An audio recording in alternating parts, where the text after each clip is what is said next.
Let me guess. You are probably an introverted person. No. You are not? No. Introverted? Hey. I'm not. How do you dare to say what you think? How do I dare to say what I think? Well, the bigger vision is to have an empire that creates opportunities for young people. And do you have all the time in the world to do that? My name is Elsa Marina Syvine, and I'm Burundian. And I live here in Burundi.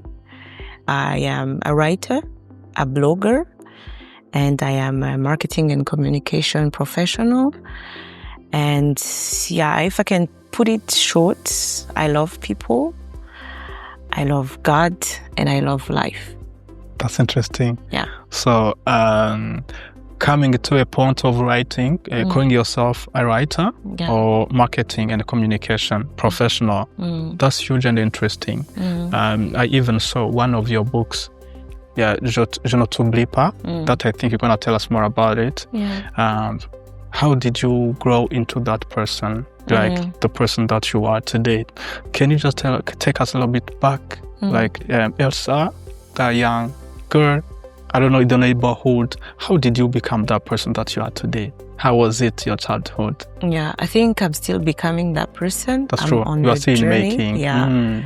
But to put a context to who I was as a child, first of all, I was a little girl who did not speak much. I was afraid of people. I was always taking the hand of my mom. I didn't want to meet other people's faces because I grew up with, things I could see on me, on my body I didn't like. And I tried to hide everything. But that was not successful hiding. And I used to hide in books because since I was maybe 5, my mother took us in libraries. It was called at the time Centre Culturel Français. Now it's Institut Français du Burundi. I grew up surrounded by books. I could see stories. I could see stories of different countries. But I remember I like stories about Africa. You could see, witches. You could see what other people were doing in their communities. And I think if I'm trying to see why I love such stories, it's because I found them more similar to my world than Western countries.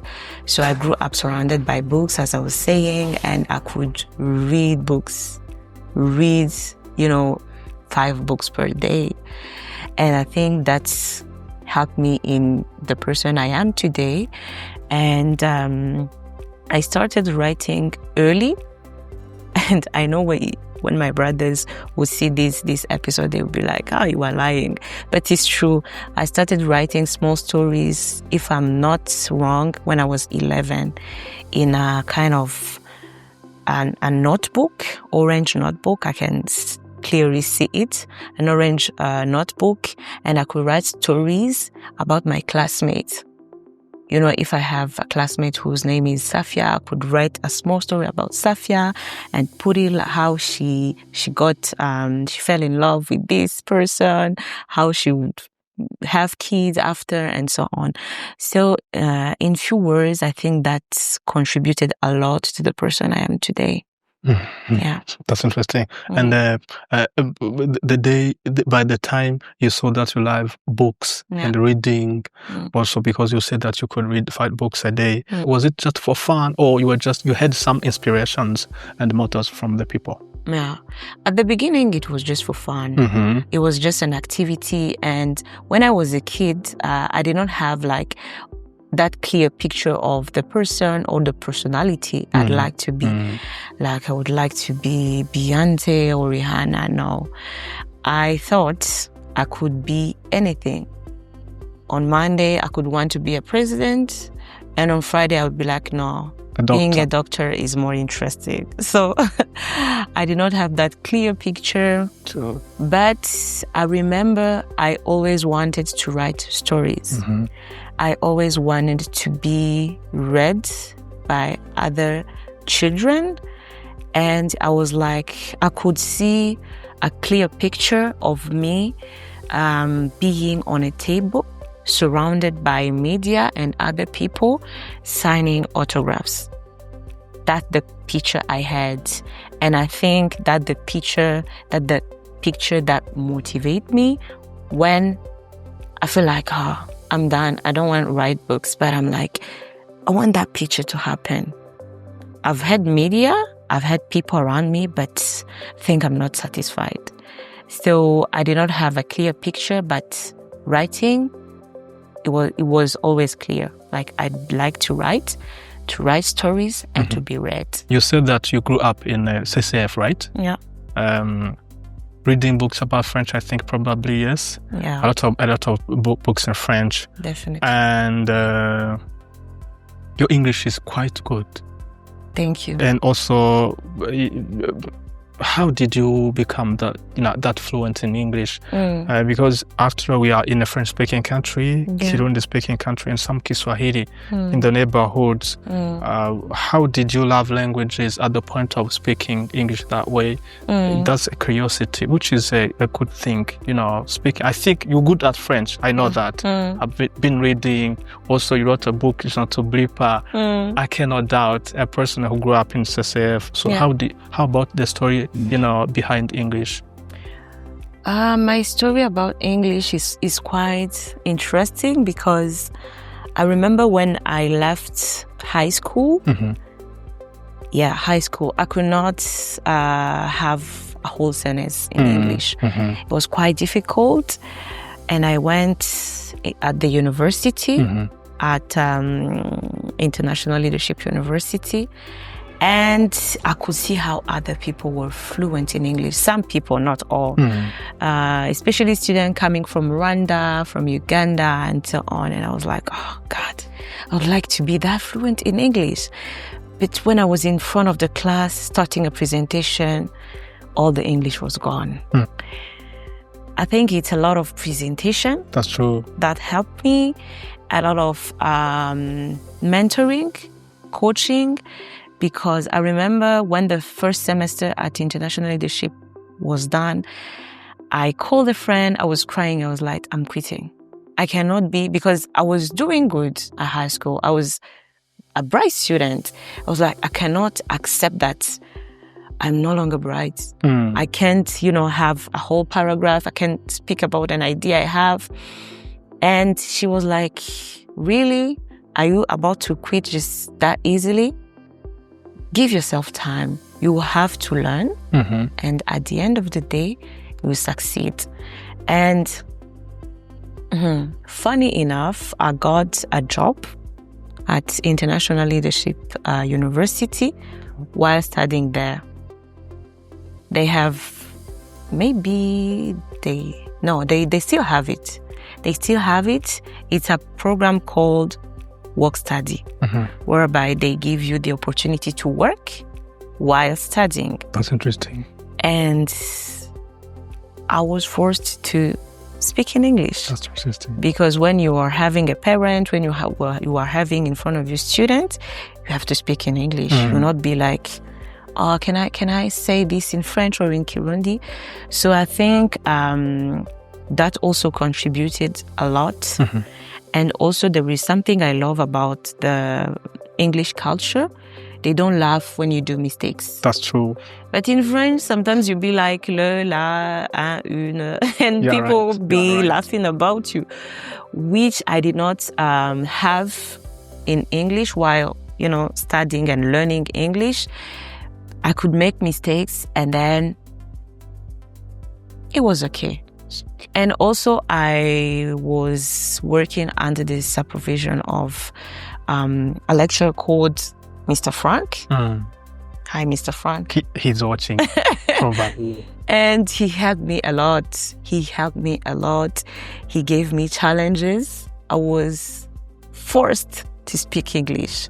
So at the end of the day, when I left the university after 3 years, I was able to speak in English. Mm-hmm.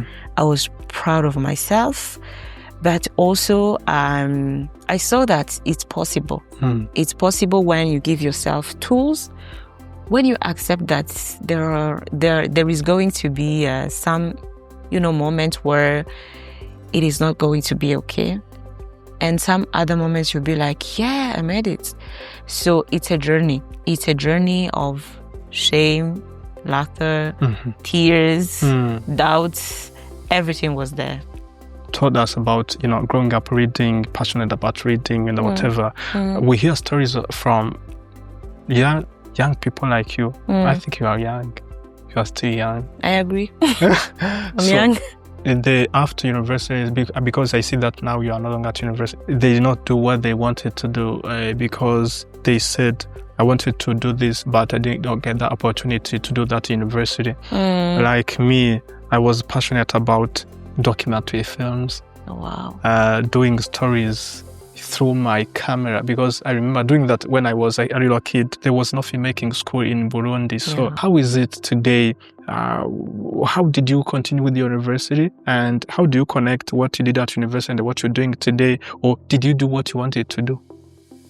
I think it's even funnier because I remember when back at high school, when I was, it was clear that I wanted to do literature. Lettres modernes. You wanted to do that? Yeah, it was clear. I was even thinking the moment I was at high school, we separate with sciences. But after I had 4 years, I was like, I can't wait. I can't wait to have that moment where I'm going to do what I want.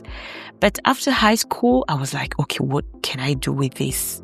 I don't know, because I did not have that clear picture.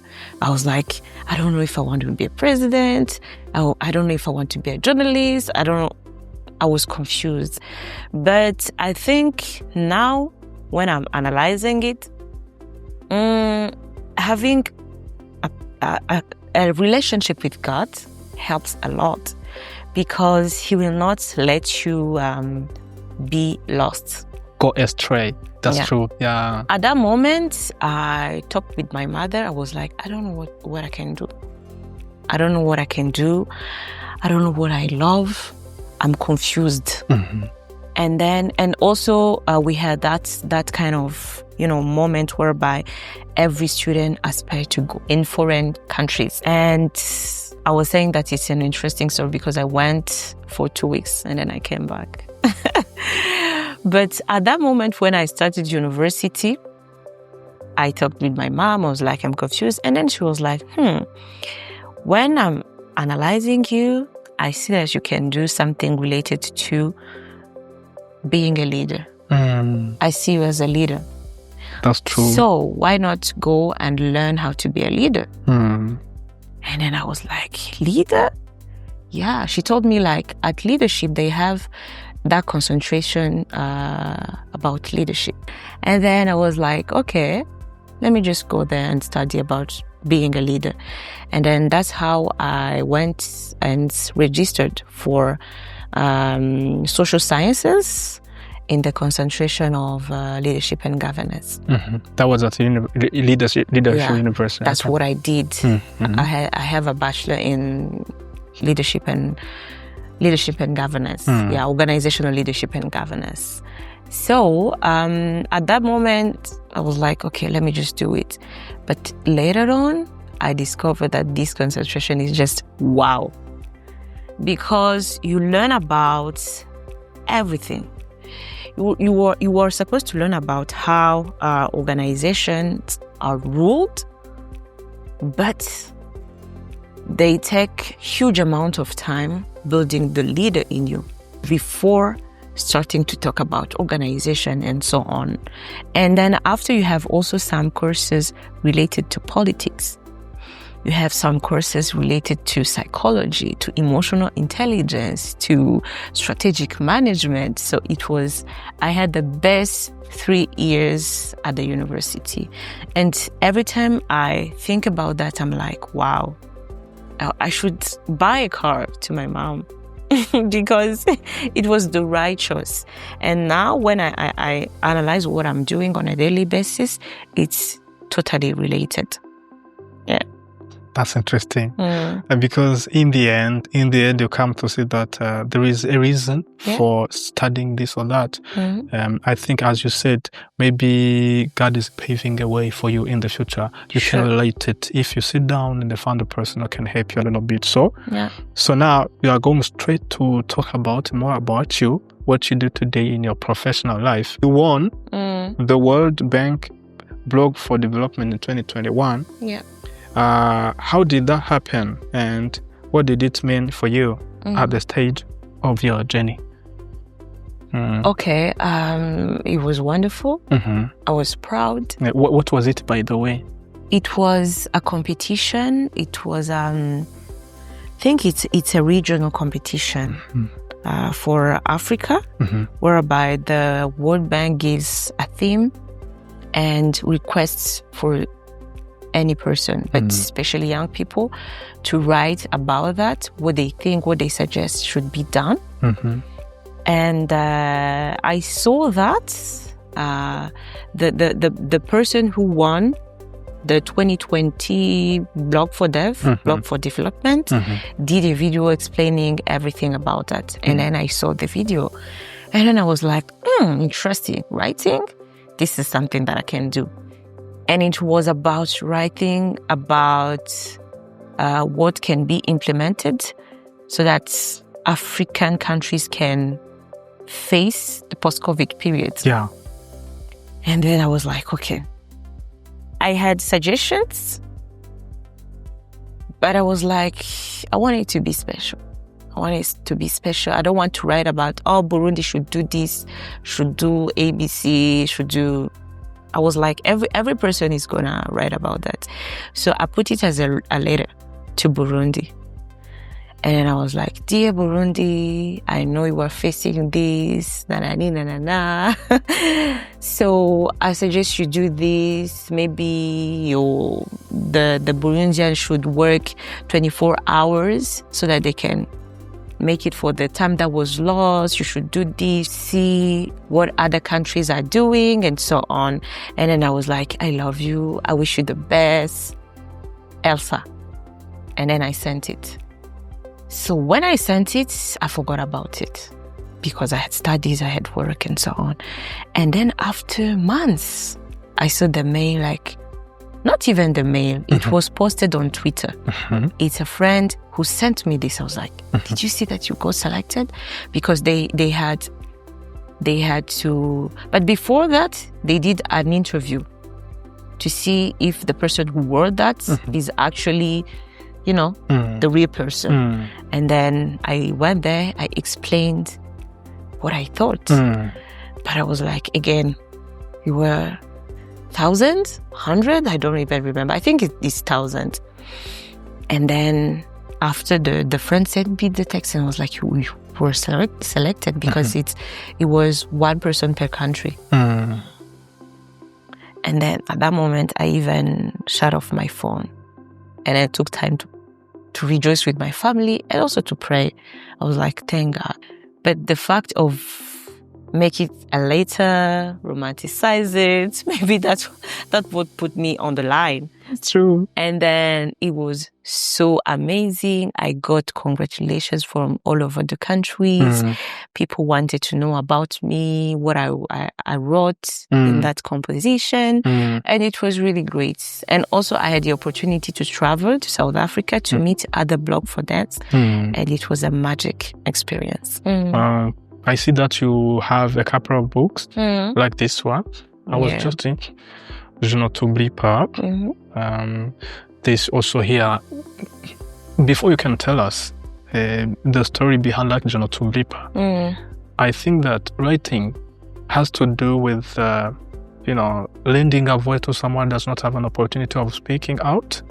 You see what's happening around you, and you see, women, men, young and old, they have something that would like to say, and you become the voice of those persons. Or you can also say what you think. you give your perspective or your take on certain things. Because if I saw you've been writing what you think about Miss Burundi. That was interesting. So the point of incarnating the voice of the people, that's okay. I want you to tell me the challenges of someone who says what they think. You come and you say what you think, because there are a lot of people who do not say what they think. It's like they report what is happening, but coming to a point of saying, okay, you know what? How do you dare to say what you think on certain things? Okay. How do I dare to say what I think? Don't you see that is challenging? Or are you, to what extent do you take criticism? Don't you say like, if I say this, people are going to criticize me? Or because there are a lot of people who would say to say like, okay, I prefer not to say anything about that, okay? Because they're afraid to comment and whatever. How do you dare to do that? Okay, first of all, I told you that when I was young, I was shy, like really shy. And, but growing up, I discovered that maybe I was not that shy, but I did not know how to say things. And growing up, you find the right words to say what you think, you see? And I think also having good friends around me, good mentors, good coaches, who were and also are always like, you have to say what you think, or what do you think about it, or what is your take about this? And I think them pushing me helped me a lot. And also the first book, which is Mpore Kumutima, the title, but the content is in French. Okay. I remember when I had that thought of writing it, I was analyzing things in the community, and I was like, why is everybody like, okay, I see it, but I don't want to talk about it. And I'm like, okay, today it's that girl, but tomorrow it's your girl. Yeah, that's true. And I was like, it's problematic. We should talk about these things.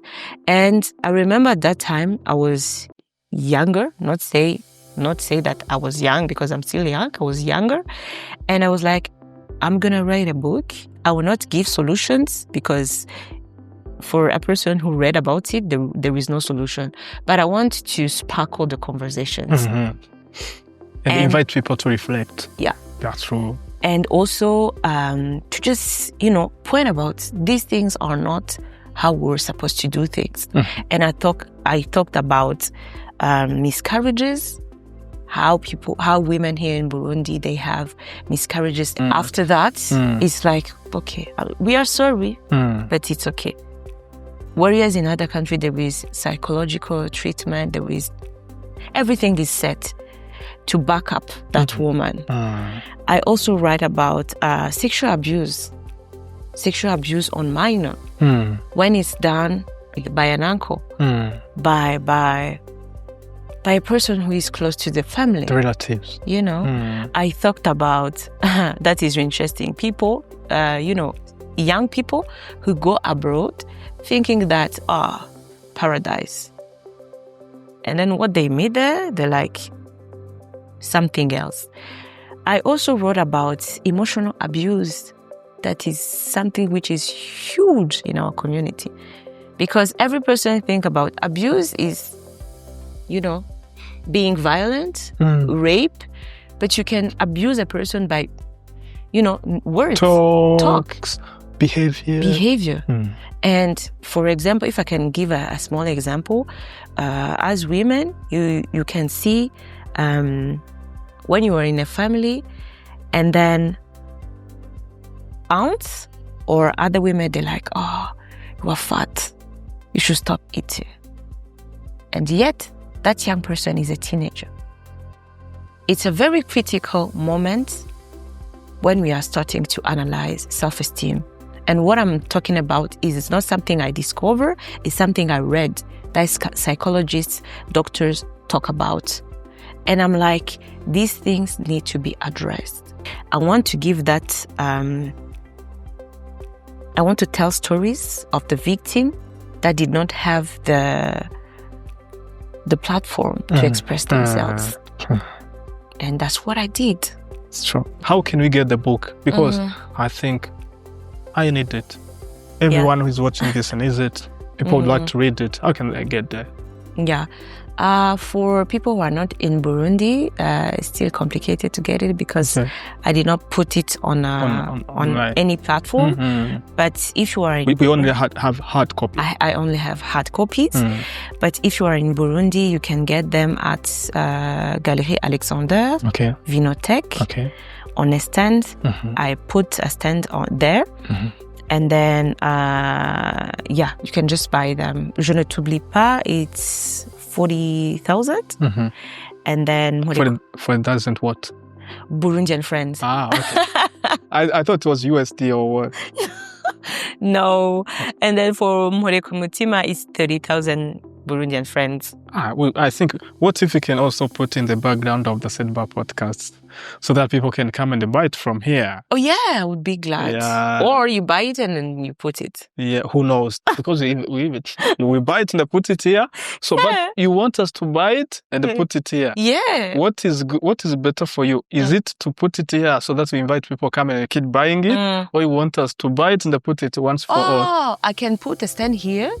And then when you invite people, you can tell them, there are people who have been here. There's a brilliant lady who has been here. Yeah. She has got books, this and this. If you're interested, the story is about this, and the person can buy and go with it. Oh, wow. Yeah, because you have a huge platform. I can... Yes. People keep coming. Use it. How about Je ne t'oublie pas? Je ne t'oublie pas is kind of a continuation of Mpore Kumutima. Okay. It's also about stories. Okay. Things also I've observed. But there, I kind of conclude at the end. The difference is like I conclude at the end and I talk about love. Okay. Like loving that person that is misbehaving to the extent to tell him. Not just to be like, I love you, so I'll just let you do. No, tell me. So I think they are complementary, if I may say. If you buy Mpore Kumutima, I advise you to buy Je ne t'oublie pas. Je ne t'oublie pas. Yeah. It's a continuation. Yeah. That's interesting. Because the first is Mpore. Okay. Like Mpore. And then the second, Je ne t'oublie pas, I'm not forgetting you in everything you are passing through. That's interesting. How did you first, get into marketing and the communication? Marketing and communication. How did you find yourself there? And also you can just tell us an experience, project you worked on, or you at the point of saying, you know what, this is probably my thing. Okay, again, I did not choose it. Yeah, because most of the time when you are, you know how to talk, you are okay with words, you can defend an idea, people assume you like to sell, or you like to market, you like to communicate. And since 2022, I got my first job as a marketing professional. And because I could interest customers, it was in a restaurant. I could interest customers, ask them about our services, talk about what we offer. And then it's something I like. I like conversations. I like people. I like to bond with people. So it's easy connections. Where another person could be like, oh, you did not buy my thing. Oh, I'm done. I'm like, I will come again. So starting there, I was like, I like this. I like to learn how to defend an idea, because that's the whole job of someone who is marketing. Sometimes the person is like, I don't want to buy that thing. And then you go, you research, and then you try to build an argument why someone should buy your product or your service. And then I find it interesting because it's something that you can't stop learning. Today you are selling this, tomorrow you're going to sell this. That's true. And also, another thing which is important is that you sell yourself. If you don't represent what you are saying, I will not buy it because I'll be like, you are lying. So I find it very interesting. And also another part that I like in marketing is learning about the human behavior, how people think, the use of psychology, use of colors, use of languages. It's very interesting. And I was like, oh, I want to do that. Yeah. That's good. Let me guess. You are probably an introverted person. No. You are not? No. Introverted? Hey. I'm not. You're not? I'm not. I thought you are. By the time I saw you coming in here, because I was calm. We're too calm, and I thought, I'm not. If you were the one. It's because it's the context. Interview. Okay. I was cooling myself down. But if we were meeting in another context, you'd be like, huh? Girl. Because if you were, I would ask you the challenges of introverted persons to sell things, selling. Okay, otherwise you are not 80% extroverted. I didn't know that. Yeah. Okay, anyways. Let us then talk about challenges or the setbacks. As a young woman, leadership and the communication. Did you ever face situations where people doubted you? How did you handle that? Maybe people said that we are doubting you. Yeah. A young woman in leadership and the communication. These are the setbacks. Because do you know what? We talk about setbacks because there is someone is watching this. Okay, this person is listening to Elsa and Elsa is doing great. I'd like to become like Elsa. But I think we need to know the setbacks that you go through, whatever. What is it? I didn't have exactly what you mentioned as people who doubted me. No, thank God. I always people who were like, you can do it. Okay. You can do it. Just go for it. But on the other hand, being in a context whereby you have to convince, you have to approach people, you have to meet people, sometimes not where you work, for example. It can be challenging because there are people who like to take advantage of situations. Like you are coming to sell, but the other person is like, okay, talk about your product. But then after, I will talk about what I want with you. I remember one day I was at work and then I did not have the uniform. I was just wearing, the normal way. Normal clothes. And then a man came and then he was just sitting right beside me. Okay, next to you. And then he was like, can I talk to you? And I was like, yeah. And I thought he would like to know about the restaurant, I was like, here we sell this. How can I help and everything? And then he was like, how can a person get you? And I was like, get me? Yeah, you being aggressive and so on. And I was like, sorry, sir, I'm not sure I'm understanding what you want to mean. And he was like, you don't understand, but you seem to be an adult. How can't you understand? And I was like, very respectful, sorry, sir, I don't understand. And he was like, hey, you don't know how things are done here. I want to sleep with you. Yeah. Cash. And I was like, eh? And it was my first time. Yeah. It was a shock. It was a shock. It was a shock. I was like, so sorry? Me? How did you even think about such a thing? And then he was like, okay, let me put it clear. How much money do you want? And then I was like, my heart broke. I understand the point. And then I was like, I understand, yeah. I'm not that kind of person. And then he was like, okay. And then he said in Kirundi, Vamumas, like, go away. Yeah. That's a setback. And then I went outside, I cried because I was very young, like 19. I was actually 19 or 20. And I was like, how can a person think that about me? Is my clothes or the way I move or how I say things? And then, but later on, I understand it was a person problems. Yeah. And so I have such episodes, so many of them, whereby a person can put you in a place where you don't belong. That's true. Yeah. And or touch you in an inappropriate way. That's true. Or assume that you are an object to him. That's true. And sometimes it's done by customers, but sometimes it can be also done by employers. So it's kind of challenging.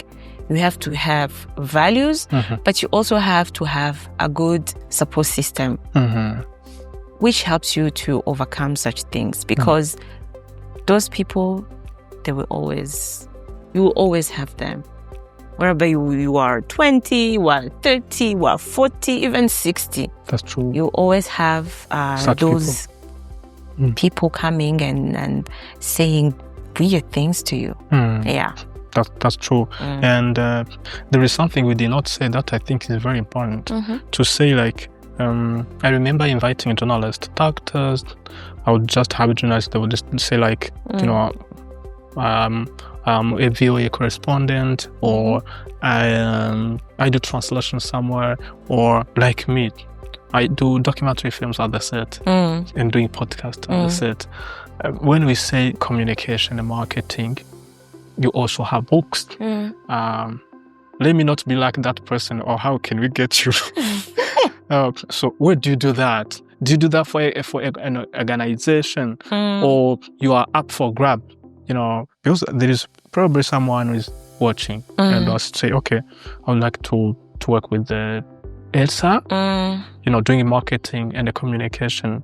Yeah. Where do you do that? My vision is to create an organization, a company. Yeah, a company, an organization, but a platform that gives good opportunities to young Burundian or African people.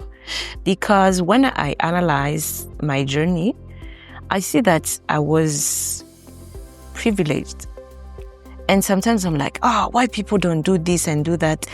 But when I have time to reflect, I'm like, girl, you went to this school, you learned this, you had access to this. They did not have. So maybe your calling is to create that for them. Yeah. And I was like, God, use me. So the bigger vision is to have an empire that creates opportunities for young people. If you want to learn, if you want to build this, especially for women. But for now, I'm working. I'm working in an organization, 3HI Africa. But also, I try also to use whatever gift I have. I get easily bored, so I try my best not to be bored. Yes. To be an adventurer, discovering a lot, learning, I work at growing. Africa, but I work as an MC. I write books.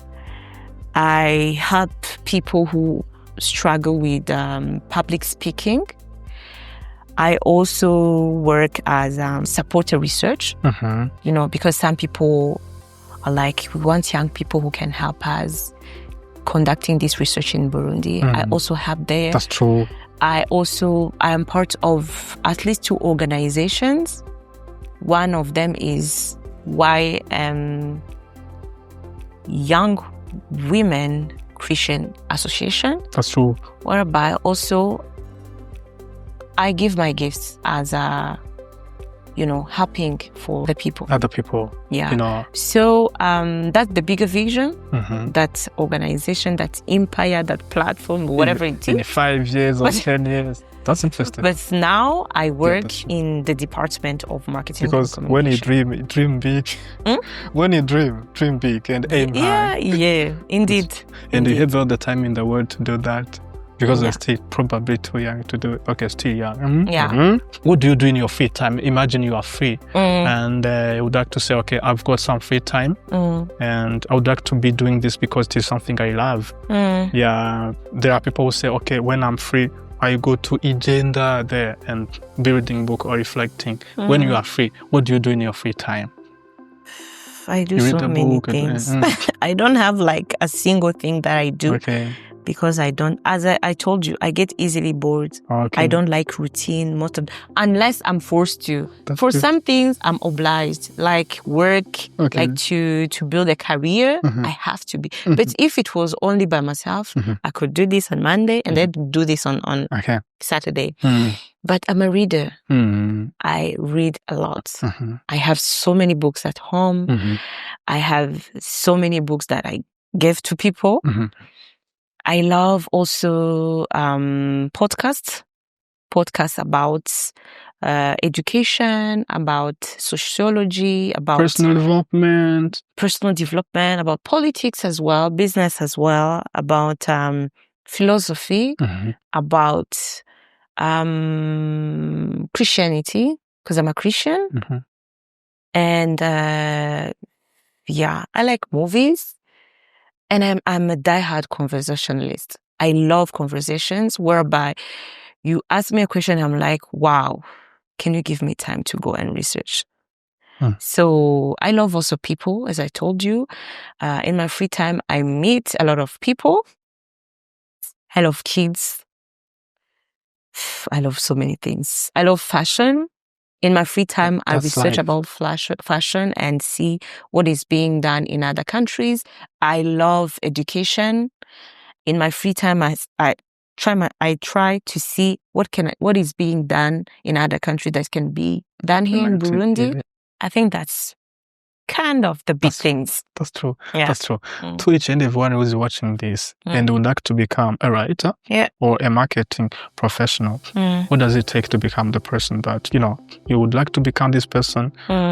So, your little sister was watching this, your little brother was watching this. How can they just go for that at a young age? Or again, what is the importance of having a mentor who directs your ways when you are too young? Or if you were to have a kid, how would you direct them in some ways? You see, what is it when you are maybe still too young, would like to become like a writer? I'm becoming at the point of writing Mpore kumutima ou j'en t'oublie pas, you see, or a marketing professional like you are today. What is it? What do you think? A message for them? I think for being a writer, you have to be a reader. You can't be a writer without reading, because reading has so many good things. First of all, it's exposure to how other people think, because when you are surrounded with people who always think as you, it's not good. You have to be challenged in your thinking and be like, even if I'm challenged, I'm still with this idea, or maybe change it. Like, it was lack of exposure. And also you see how other people write. How can I write well? Not copy, but try to adapt. I think the good thing of having a mentor is that for any given situation, opportunity, or let's say a situation, you can see it as black, let's say black, or white. You can see it as white, but then a mentor can see the black dots around it and then be like, pay attention. Even if you see it as a good thing, it might not be. That's true. So it's like a double checker for you. That's true. And also a person who maybe has been through what you are big in, and then be like, I did this way. Can you try this way? Not seeing, because you did not have that opportunity to have such an experience or such a situation. So, and also most of the things when you are young are tricky. And people can work on that, trick you. When you have a mentor, he or she can be like, nah, that's a trick. Because there are many situations where I was like, I'm gonna have good money. But then the mentor was like, yeah, on the short term, it can be good money. But on the long term, nah, it cannot sustain you. For example, I'm giving you an example. I went to an organization that wanted to hire me. And then it was a big one, even. The owner, he was a man. And then he said that good salary, car, whatever a young person can want here in Burundi. And then I was like, I'm gonna be rich. But the person said, sometimes we might work on weekends and you might even sleep at work. First red flag. Second red flag, he said that, maybe I can, I'm a man, I have needs. Some things can happen. Second red flag. And then when I went home, I was like, I will work and I will try my best not to fall in those situations whereby he can ask me some things. And then a friend at that time, she's not a mentor, but sometimes she acts as a mentor. She was like, you can't say yes to such an opportunity. It's a trap. Even if he can give you a house, just say no. At that time, I was frustrated. I was like, you don't trust me? You think I'm going to sleep with him or have whatever? But she was like, the problem is not you. The problem is him. Imagine you are working late at his office. You are yourself and himself alone. He can even rape you. So, and I was like, when you were young, you were like, I can fight for myself, but you cannot. That's true. Yeah. That's true. There is a sentence that I like to say, which is in French, le travail bien fait c'est classe. Some people, they want to have money with mediocre work. Yeah, that's true. I understand. Not put in enough effort. That's true. And wherever I go, whoever I meet, when given the opportunity, I'm like, let's build that culture. Un travail bien fait. Even if you are not paid, even if you are not acknowledged. I know it can frustrate you, but let's try. Let's build something that can benefit, maybe not you, but your kids.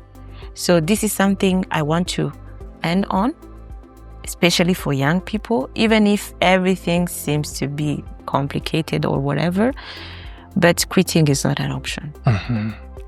Le travail bien fait, c'est classe. Are you aiming only for Burundi? No. Yeah. No. And also the word is becoming a village. A village, that's true. If you are aiming for only Burundi, then you have the opportunity to go to Kenya, to go to Rwanda, South Africa, you'll be left alone. That's true. Because there, competition is something else. Talking about the trip I had to South Africa. And you did not tell us about. Tell us more about that. I was amazed because one of the prize of winning the competition, the Blog4Dev, was a trip. I went to Cape Town in South Africa, and I met other young people, same age or kind of same age. And when they were speaking, talking about their ideas, I was like, wow, where are they coming from? They are Let brilliant. alone in Burundi, I was like, the brilliant Marina, Elsa talking, and but in that room, I shrinked because I was like, I still have a long way to go. young people challenging the World Bank. Like you said, A, B, C. But we know that C, D, F. So, what are you doing to solve this and this? And then I was like, my God. And one person from Burundi was like, you should say something. I was like, I can't. This is too difficult. So I think aiming always for excellence. Even if you are like, I'm the best, try to look for another person who is more than you and then work to become not that person, but to upgrade your level. I don't understand people who just say like, it's okay. We are done. How? That's true. When we will die, we'll be done. What is the best way of using the platforms? Like, because we see it's a trend these days. What is the best way of growing and learning from the platforms? Or like you, how do you use them? Okay, the best way, I could not tell, but I can say what I've observed. Because most of the time people don't know what you are doing. Even if you are doing great, there are some people who don't know. So going social is kind of a window showing what you can do, showing what you are doing so that the right people can locate you. Because there are some other people who are just there hating, bullying you, talking about things that are not necessary. But on the other side, there are people who will be like, I remember a person who texted me on LinkedIn and be like, the company was in, I think in Ireland, Ireland or, I think it's Ireland. And they were like, we've been analyzing what you were doing. It's a great job. We'd like to work with you on a certain project. And I was like, what things? But it's a huge opportunity. And I know some people will be like, social media are wrong and so on. For me, I believe the tool is not the problem. How you use it or the intentions behind it. Yeah, that's true. Thank you so much, Elsa. I think this is the end of our conversation. It's been a pleasure to have you here. This is one of the greatest episodes that we are having. I will have just to listen again and know more about you and your journey. And also, it's a privilege for me to connect, to get to know, other people, other persons who know maybe things that I don't, who are in other areas that I'm not in, or someone I'm sure to each and everyone who is watching this is going to learn a lot from you, from your journey. That was very great to have you, Elsa, and thanks so much for accepting our invitation. Thank you for having me, and don't hesitate to invite me again. Again, really? Yeah. I'm open to that. That's it. That's a promise. Yeah. Thank you so much. It is a pleasure. Thanks for coming. Thank you, team, also. The team behind the camera. Yeah.